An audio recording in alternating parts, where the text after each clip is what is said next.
त्रिभुजों की सर्वांग समता। पिछली कक्षाओं में हमने त्रिभुजों की सर्वांग समता के बारे में पढ़ा है। फिर भी यहाँ पर हम एक बार फिर इसका दोबारा से पुनरावृत्ति कर रहे हैं।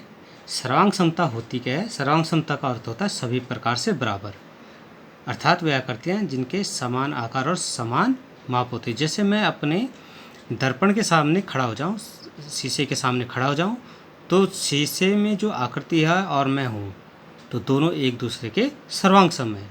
ठीक है, ऐसा भी कह सकते हैं कि अगर हम दो स्केच ले लें, देख रहे हैं आप, दो स्केच ले लें और दोनों ही एक ही आकार के हैं, तो ये एक दूसरे के क्या है? सर्वांग सम है। अगर हम एक को दूसरे के ऊपर रखें तो ये एक दूसरे को आराम से ढक देंगे। ठीक है, तो इस तरह से ये दोनों आपस में क्या हुए? सर्वांग सम हो गए। ठीक है। अच्छा, एक ही बैंक के निर्गत एटीएम कार्ड आप देखते होंगे, तो वो दोनों क्या होते हैं? एक जैसे होते हैं, समरूप सर्वांग सम होते हैं। ठीक है, एक ही माप की दो चूड़ियाँ हो गई, सिक्के का एक रुपये का सिक्का जो एक दूसरे को ढक लेता हो, वो भी क्या होगा? सर्वांग सम होंगे। सर्वांग सम के और उदाहरण भी हैं।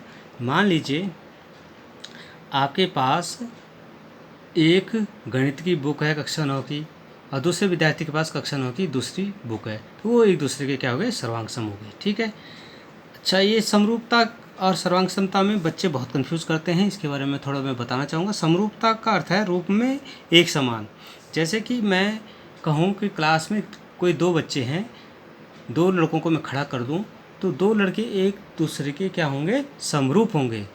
ऐसा हो सकता है कि एक लड़का काला हो, दूसरा क्या थोड़ा सा गोरा हो, एक लड़का कद में छोटा हो, दूसरा कद में थोड़ा बड़ा हो, एक शारीरिक रूप से कमज़ोर हो सकता है, एक शारीरिक रूप से मोटा हो सकता है, लेकिन होंगे वो क्या?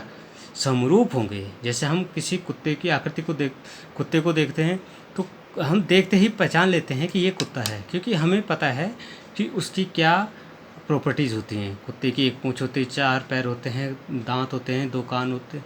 इस तरह से हम देख सकते हैं कि समरूप कैसे कैसे हम निकाल सकते हैं। मान लीजिए त्रिभुज की आकृति है, तो त्रिभुज हमें पता है कि ये समरूप त्रिभुज, जैसे कोई समकोण त्रिभुज ले लिया आपने, तो समकोण त्रिभुज लगभग आप लें तो समरूप हो सकते हैं। ठीक है, जैसे आम ले लिया आपने, आम क्या होता है? समरूप होता है।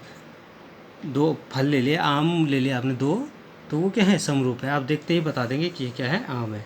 तो समरूप और सर्वांग समता में अंतर ये है कि सर्वांग समता में तो सभी प्रकार से बराबर होता है, चाहे उसके कोण हैं, चाहे भुजाएं हैं।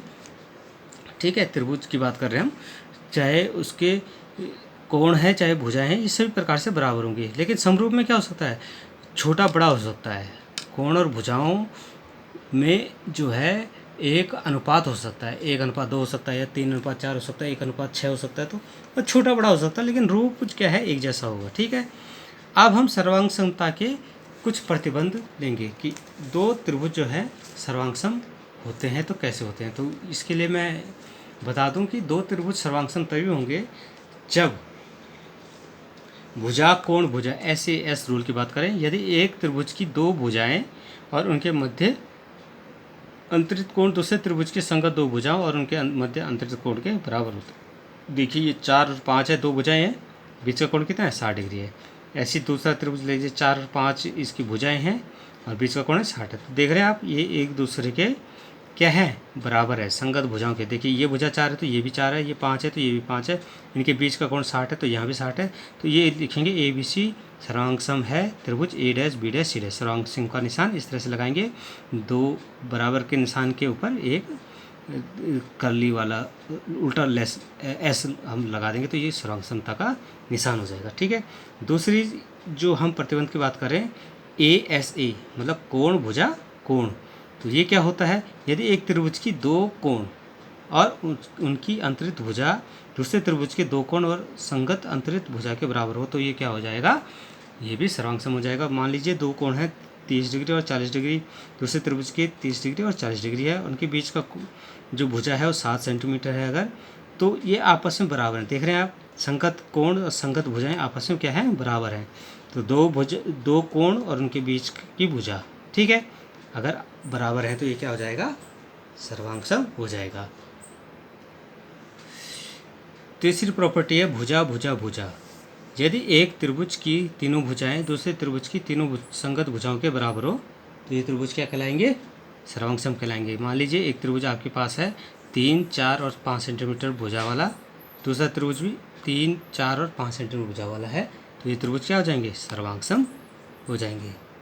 ठीक है, अगला है चौथा समकोण कर्ण भुजा, RHS रूल बोलते हैं इसे। यदि दो समकोण त्रिभुजों में एक त्रिभुज का कर्ण और एक भुजा क्रमशः दूसरे त्रिभुज का कर्ण और एक भुजा के बराबर हो तो सर्वांग सम होंगे। जैसे ये समकोण त्रिभुज है तो ये देखिए 4 भुजा है, ये भी क्या है? 4 भुजा है। ये कर्ण 5 है, ये क्या है? कर्ण 5 है। तो देख रहे हैं आप समकोण त्रिभुज में कर्ण और एक भुजा, देख रहे हैं आप कर्ण और एक भुजा दूसरे त्रिभुज के कर्ण और एक भुजा के बराबर, तो ये क्या हो जाएंगे? समरूप सर्वांग सम त्रिभुज हो जाएंगे। अंतिम है कोण भुजा कोण रूल। तो यदि दो त्रिभुजों में एक त्रिभुज के दो कोण और एक भुजा दूसरे त्रिभुज के संगत दो कोण और एक भुजा के बराबर, तो ये त्रिभुज क्या हो जाएंगे? सर्वांग सम हो जाएंगे। जैसे देखिए ABC में ये कोण 30 है, ये 50 है, दूसरे में A dash B dash C dash में ये कोण 30 है, ये 50 है, और एक भुजा इसकी 6 सेंटीमीटर है, तो ये संगत भुजा बराबर है, संगत कोण भी आपस में क्या है? बराबर हैं, तो ये जो है त्रिभुज आपस में क्या होंगे? सर्वांग सम होंगे। तो इस तरह से ये सर्वांग समता की कसौटियाँ हम लिख सकते हैं।